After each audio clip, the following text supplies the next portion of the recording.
నమస్తే అండి. ఖమ్మం జిల్లా కల్లూరులో కొత్తగా మేజర్ గ్రామ పంచాయతీ నుంచి మున్సిపాలిటీ అయిన సందర్భంగా 4వ వార్డులో మేచర్ల నాగరాజు అనే ఎరుకల సామాజిక వర్గానికి చెందిన విద్యావేత్త, ఎల్ఎల్బి చేసి ఎంఏబిఈడి ఎల్ఎల్బి చేసి బరిలో దిగాలని చెప్పేసి ఈరోజు వారి సామాజిక వర్గం మొత్తం మా ఎరుకలకి సహాయం చేయాలి అంటే మా నాగరాజుతోనే సాధ్యం అంటున్న ఈ ఎరుకల ఎస్సీ ఎరుకల వారు వీరి వలన మా నాగరాజు వలన డ్రైనేజీ అయితేనేమి, మంచినీటి సరఫరా అయితేనేమి అన్ని శుభ్రంగా అందరి అధికారుల దగ్గరికి వెళ్ళి మా సమస్యలు పరిష్కరించుకొని వచ్చే సామర్థ్యం గల వ్యక్తి నాగరాజు అంటున్నారు. గతంలో తుమ్మల నాగేశ్వరరావు గారు చేసిన అభివృద్ధి పనులు కాలనీళ్ళు ఇచ్చారు. అవి ఇన్ని సంవత్సరాల తర్వాత స్లాబ్ పాడైపోయి కురుస్తుంది. ఇప్పుడు ఉన్న పరిస్థితిలో నాగరాజు అయితేనే మాకు న్యాయం జరుగుతుందని చెప్పేసి ఇక్కడ ఉన్న వాళ్ళు అడుగుతున్నారు. ఇప్పుడు నాగరాజు దగ్గర మనం ఉన్నాము. నమస్తే సార్. నమస్తే సార్. మీరు ఈ 4వ వార్డులో 990 ఓట్లు ఉన్నాయన్నారు కదా, దీంట్లో మీరు నిలబడటానికి గల కారణాలు ఏంటి?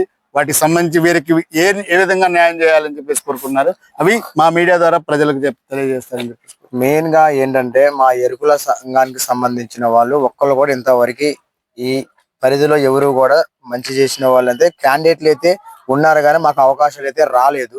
ఇప్పుడు అవకాశం వచ్చింది కాబట్టి ఆ 4వ వార్డు జనరల్ దాంట్లో ఎస్టీ పరంగా ఎరుకుల పరంగా నేను నిలబడి దాని యొక్క సమస్యలన్నీ తీర్చాలనే ఉద్దేశంతో మా వర్గానికి నేను ఎంతో కొంత నేను సేవ చేసుకోవాలనే ఉద్దేశంతో నేను మా యొక్క సమస్యలన్నీ కూడా ప్రభుత్వం దృష్టికి తీసుకెళ్లి వాళ్ళ యొక్క కొంతమందికి పింఛన్లు రాని వాళ్ళు ఉన్నారు, కొంతమందికి ఇల్లు రాని వాళ్ళు ఉన్నారు, కొంతమందికి ఆర్థికంగా అంటే ఏ పని చేసుకోవాలో తెలియని స్థితిలో కొంతమంది ఉన్నారు. అలాంటి వాటిని విషయాలని ప్రభుత్వ దృష్టికి తీసుకుపోయి వాళ్ళ యొక్క సమస్యలని పరిష్కరించే మార్గంగా నేను ముందుండి నడిపించాలనుకుంటున్నాను. కాబట్టి ఈ 4వ వార్డులో ఎస్టీ జనరల్ అయింది కాబట్టి మా యొక్క వాయిస్ ని, మా యొక్క సమస్యల్ని ప్రభుత్వ దృష్టికి తీసుకెళ్లే ఉద్దేశంతో నేను ఈ 4వ వార్డు జనరల్ దాంట్లోని నేను పోటీ చేయాలని అనుకుంటున్నాను.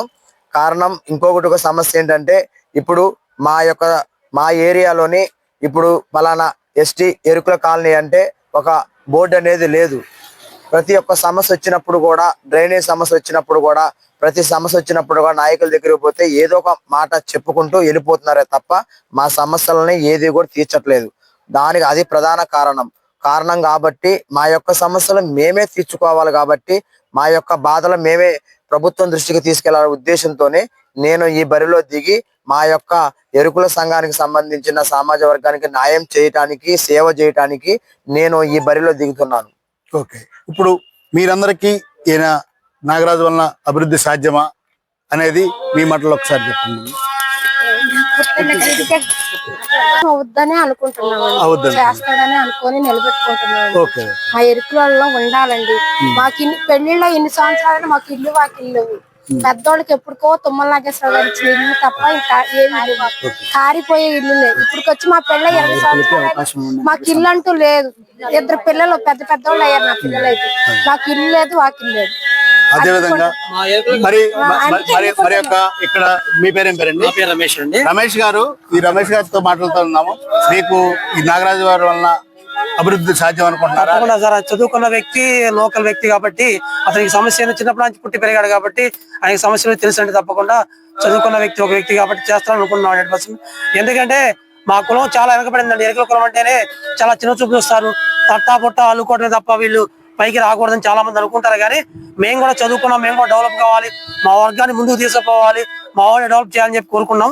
తప్పకుండా చదువుకున్న వ్యక్తి కాబట్టి ఈయన సమస్యలనే తెలుసుకుంటారు కాబట్టి చేస్తామని చెప్పి మనం అనుకుంటున్నాం సార్. తప్పకుండా ఆయనకు అవకాశం కల్పించవలసిందిగా మన ఎమ్మెల్యే గారిని, పొంగులేటి శ్రీనివాసరెడ్డి గారిని, తుమ్మల నాగేశ్వరరావు గారిని, అదేవిధంగా మన భట్టు విక్రమార్క గారిని అందరినీ కోరుకున్నాము.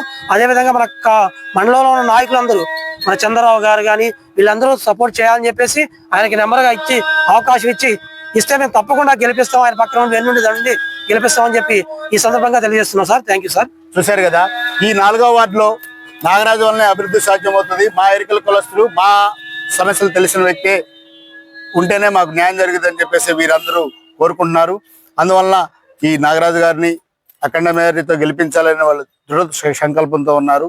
కావున నాగరాజు గారు, మీరు గెలిచిన తర్వాత కూడా ఇదే ఉత్సాహంతో వీళ్ళ సమస్యలు మీరు పరిష్కరించారని కోరుకుంటూ సెలవు తీసుకుంటున్నాము.